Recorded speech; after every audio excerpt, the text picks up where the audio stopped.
बौद्ध धर्म से संबंधित जो प्रारंभिक ग्रंथ है वो अधिकांशतः पाली भाषा के अंदर लिखे गए हैं। अगर भाषागत दृष्टिकोण से अगर हम देखें तो प्रारंभिक जो बौद्ध ग्रंथ है वो पाली भाषा में है। इसके बाद के जो बौद्ध ग्रंथ है वो संस्कृत भाषा के अंदर पे लिखे गए हैं। सिंहल भाषा और संस्कृत भाषा में हमें मिलते हैं। और इनका सबसे जो प्राचीनतम जो बौद्ध ग्रंथ है वो त्रिपिटक माना जाता है। त्रिपिटक से तात्पर्य है तीन जो ग्रंथ हैं वो विनय पिटक, सूत पिटक और अभिधम्म पिटक। इनको सम्मिलित रूप से त्रिपिटक कहा जाता है। विनय पिटक ग्रंथ में बौद्ध धर्म से संबंधित जो अनुशासन के जो नियम है वो उपदेश है उनका इसके अंदर संकलन किया गया है। इसमें संघ संबंधी नियमों, दैनिक आचार विचार एवं विधि निषेधों को इसके अंदर संकलित किया गया है। वहीं सूत पिटक के अंदर इसमें बौद्ध धर्म से संबंधित इसमें धर्म से संबंधित बौद्ध के धार्मिक विचारों और उनके वचनों को इसमें संग्रहित किया गया है। सूत पिटक मुख्य रूप से इसके 5 निकाय या 5 भाग है, जिसके अंदर दीर्घ निकाय, मध्यम निकाय, संयुक्त निकाय, अंगुत्तर निकाय और खुदरक निकाय। इसके बाद जो तीसरा जो त्रिपिटक ग्रंथ है वो है अभिधम्म पिटक। इसमें बौद्ध धर्म के दार्शनिक एवं आध्यात्मिक विषयों का वर्णन इसमें किया गया है। तो इस प्रकार त्रिपिटक के अंदर 3 ग्रंथ है, विनय पिटक, सूत पिटक और अभिधम्म पिटक। विनय पिटक में जहाँ बौद्ध धर्म के जो उपदेशों का संकलन किया गया है, वही सूत पिटक के अंदर बौद्ध के जब विनय पिटक के अंदर विधि संहिता का जो उल्लेख किया गया है, वही सूत पिटक के अंदर उनके बौद्ध के धार्मिक विचारों को संकलित किया गया है। और अभिधम्म पिटक के अंदर बौद्ध धर्म के दार्शनिक एवं आध्यात्मिक विषयों का जो है विवेचनात्मक अध्ययन इसमें किया गया है।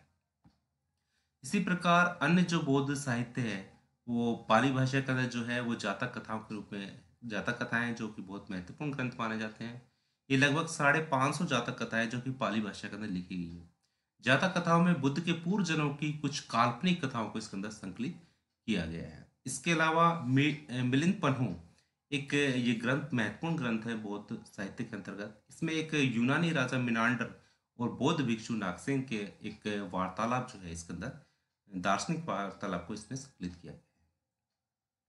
इसके अलावा संस्कृत भाषा के अंदर अगर हम देखें तो 3 महत्वपूर्ण ग्रंथ इस काल के हैं, इससे संबंधित है, बौद्ध धर्म से संबंधित। तो वह है दिव्यादान, आर्य मंजू, श्री मूलकल्प और ललित विस्तार।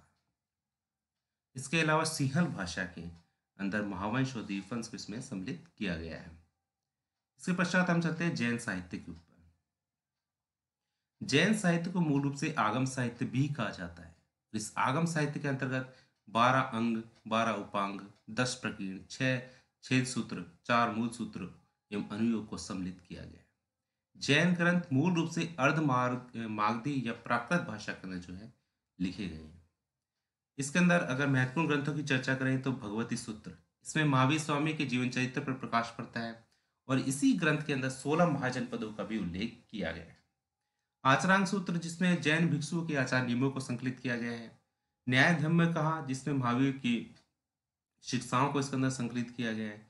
इसके अलावा अन्य जो जैन साहित्य है जिसके अंदर महत्वपूर्ण जो ग्रंथ है वो है भद्रबाहु चरित, कल्प सूत्र भद्रबाहु का, उद्योतन सूर्य की कुवलय माला, हेमचंद सूर्य की परिष्टि पर्वन और हरिभद्र सूर्य की जो कथा कोसो सम्रादित्य कथा महत्वपूर्ण है।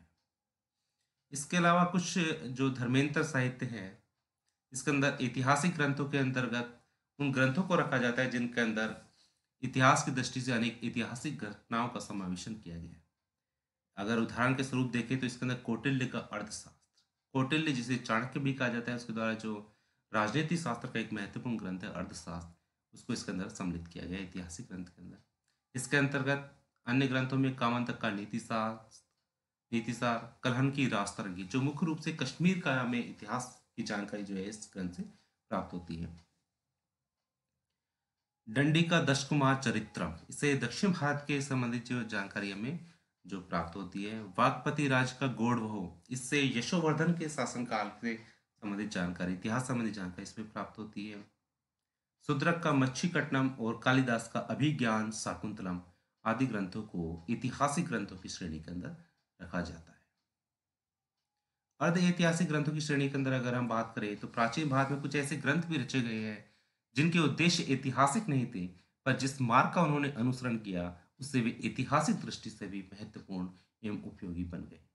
इन ग्रंथों की श्रेणी में देखा जाए तो पाणिनि की अष्टाध्यायी, पतंजलि का महाभाष्य, राजशेखर का प्रबंध कोश, विशाखा दत्त का मुद्रा राक्षस, सोमेश्वर की कीर्ति कौमुदी, मेरुतंग का प्रबंध चिंतामणि और जयसिंह का हमीर महाकाव्य को इसमें सम्मिलित किया गया।